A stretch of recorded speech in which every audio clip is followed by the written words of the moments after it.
Halo Sobat BDH, saya Dewa Aryo, saya dokter bedah, konsultan bedah onkologi.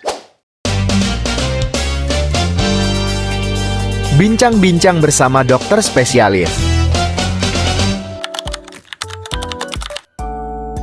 Kapan pasien itu harus datang ke dokter bedah onkologi? Jadi kalau kita melihat dari asal katanya dulu, onkologi itu artinya berasal dari kata onkos, yang berarti adalah tumor atau benjolan. Yang kedua adalah logos. Logos itu bahasa Latin, bahasa Yunani, artinya ilmu.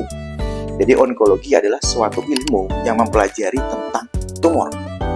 Kemudian onkologi itu sendiri masih ada banyak cabang ilmunya.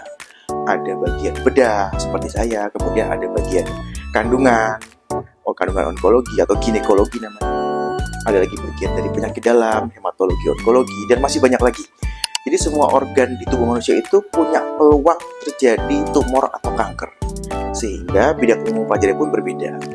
Memang pada bagian bedah onkologi itu yang lebih ditekankan adalah mengenai bedah pada onkologi pada payudara, kemudian kepala leher, tiroid yang paling sering, kemudian kanker pada kulit, kanker pada jaringan lunak, termasuk pemberian terapi sistemik seperti kemoterapi, hormonal terapi yang terkait dengan bidang ilmunya. Nah, sekarang bila kita membahas mengenai pasien kanker payudara yang paling sering, maka kapan seorang pasien kanker payudara itu harus datang ke dokter bedah onkologi?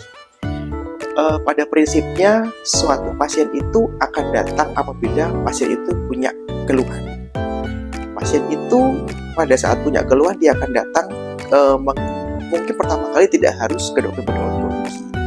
Cuman pada saat kita memerlukan terapi yang bersifat holistik, dalam artian terapi yang bersifat menyeluruh, tidak cuma pengobatan tapi juga edukasi yang baik, kemudian monitoring yang baik, beserta pilihan-pilihan terapi yang memang sudah penata-laksanaan yang terkini, itu memang bagian bedah onkologi menjadi bagian yang paling komprehensif untuk bisa melakukan penata-laksanaan terhadap pasien dengan kanker payudara. Sehingga kita berharap bagi pasien untuk bisa mendapatkan pelayanan dengan kualitas terbaik, dengan segala macam opsi yang memang sudah diakui dari berbagai jurnal, kemudian keilmuan di seluruh dunia, sehingga kita bisa memberikan pasien untuk mendapatkan suatu tata laksana yang tertinggi, yang terbaik yang bisa kita kerjakan. Begitu yang dapat saya sampaikan.